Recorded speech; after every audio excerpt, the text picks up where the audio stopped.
Hi hello friends, அனைவருக்கும் வணக்கம். நான் தான் உங்கள் அரவிந்த் பேசுகிறேன். ஒரு 3-4 நாளாக என்னால் வீடியோ போட முடியல. அதுக்காக தான் இப்போ இந்த ஆடியோ. கொஞ்சம் வீடியோ போட முடியாத சூழ்நிலை.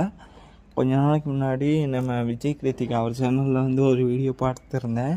அது உண்மையிலே கொஞ்சம் சிரிப்பாக இருந்துச்சு. I miss bag my with அப்படின்னு போட்டிருந்தாரு. உண்மையிலே அந்த வீடியோ பார்க்கும்போது சிரிப்பு தான் வந்துச்சு. ஏன் அப்படின்னா வந்து அதில் வந்து அவரே வந்து அவர் போட்ட கமெண்ட்லாம் படித்து பார்த்து கொஞ்சம் விளக்கம் கொடுத்துருந்தாரு. ஆக்சுவலாக அது விளக்கம் சொல்ல முடியாது.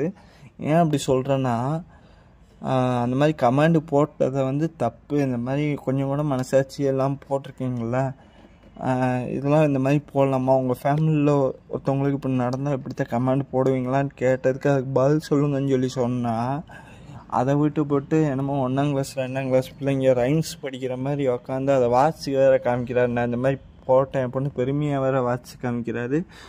இதை பார்த்தா சிரிக்கிறதா என்ன பண்ணுறதுன்னு எனக்கு சத்தியமாக தெரியல. ஆக்சுவலாக வந்து ரெண்டாவது வந்து ஒரு 2-3 கேள்வியெலாம் வச்சுருந்தாரு. என்ன அப்படின்னா வந்து அதாவது வந்து மைவி தியேட்டர்ஸில் இந்த மாதிரி ஊனமுற்றோர்கள், வயசானவங்க, விதவை பெண்களுக்கெல்லாம் வந்து ஃப்ரீ ஐடி கொடுக்க வேண்டியதானே. உங்கள் கம்பெனியில் வந்து 70 லட்சம் பேர் இருக்காங்கள்ல, அவங்க இந்த மாதிரி ஊனமுற்றோர்கள், வயசானவங்க, விதவை பெண்களுக்கெல்லாம் வந்து ஃப்ரீ ஐடி கொடுக்க வேண்டியதானே, அவங்க ஏன் கொடுக்கல?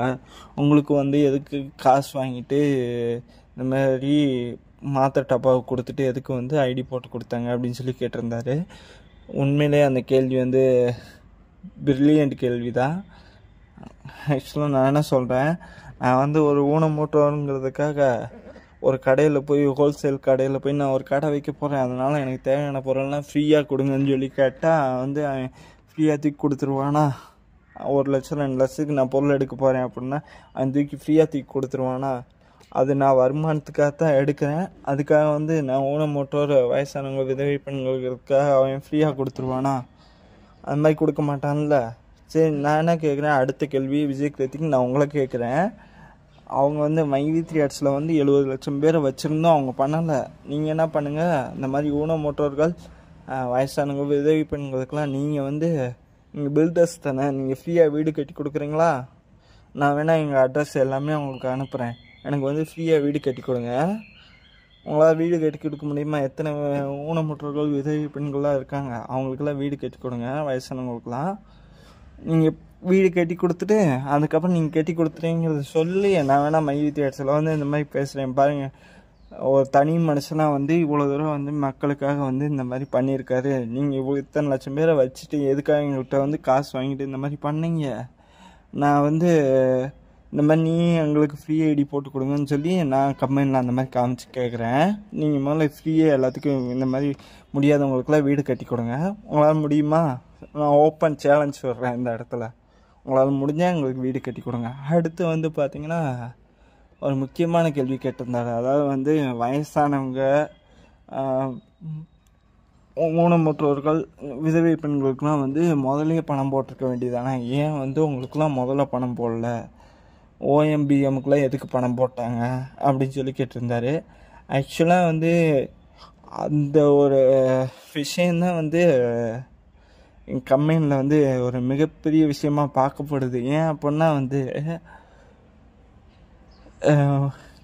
எல்லாருமே சமம் அப்படிங்கிற ஒரு இதில் தான் இருக்குது. இப்போ வரைக்கும் தாழ்ந்தவங்க, உயர்ந்தவங்க அப்படிங்கிற ஒரு இதே கிடையாது. இந்த கம்பெனியை பொறுத்த வரைக்கும் இவங்க பெருசு, இவங்க குறைவு அப்படிங்கிறத கிடையாது. எல்லாத்துக்கும் ஒரே மாதிரி தான் ட்ரீட் பண்ணுவாங்க. அதையும் தாண்டி அந்த டயத்தில் கேஒய்சி வந்து வந்துச்சு. கேஒய்சி வந்து அந்த 3 மாதத்துக்கு வந்து அந்த எலெக்ஷன் முடிகிற வரைக்கும் கேஒய்சி எல்லாம் முடிச்சிருந்தாங்க. ஒரு சிலர்லாம் வந்து நிறைய பேர் பார்த்திங்கன்னா கேஒய்சி அப்டேட் பண்ணிவிட்டு நிறைய பேர் தப்பாக வேறு அப்டேட் பண்ணியிருந்தாங்க. ஆக்சுவலாக வந்து தப்பான ஃபோட்டோ உள்ள அப்லோட் பண்ணி அதெல்லாம் பெரிய இஷ்யூ ஆச்சு.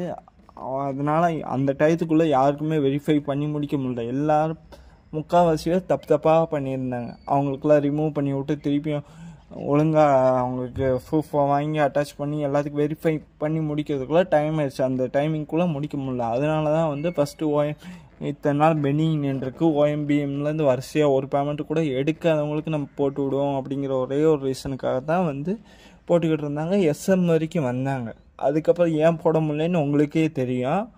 நான் இந்த அளவுக்கு எக்ஸ்பிளைன் பண்ணணும்னு தேவையில்லை. நான் வந்து மக்களுக்காக சொல்கிறேன். ஆக்சுவலாக வந்து மக்களுக்காக சொல்கிறேன்.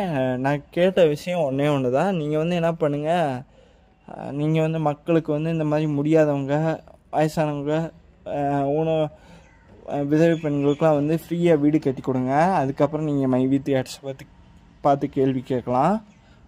வீடு கட்டி கொடுத்துட்டு, நான் இந்த மாதிரி தனி மனுஷனாக வீடு கட்டி கொடுத்துருக்கேன், இதே மாதிரி நீங்கள் 70 லட்சம் பேரை வச்சுக்கிட்டு நீங்கள் எதுக்கு காசு வாங்கிட்டு ஊனமுற்றவங்க வயசானவங்களுக்குலாம் வந்து ஐடி போட்டு கொடுக்குறீங்க, நீங்கள் வந்து ஃப்ரீயாக போட்டு கொடுங்கன்னு நீங்கள் கேள்வி கேளுங்க. நான் வந்து உங்கள் பின்னாடி நிற்கிறேன்.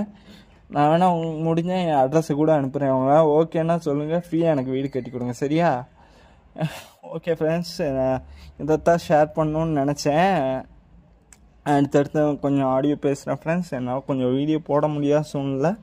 அடுத்தடுத்து நான் கொஞ்சம் ஆடியோலேயே கொஞ்சம் விஷயங்கள் ஷேர் பண்ணுறேன் ஃப்ரெண்ட்ஸ். Thank you so much.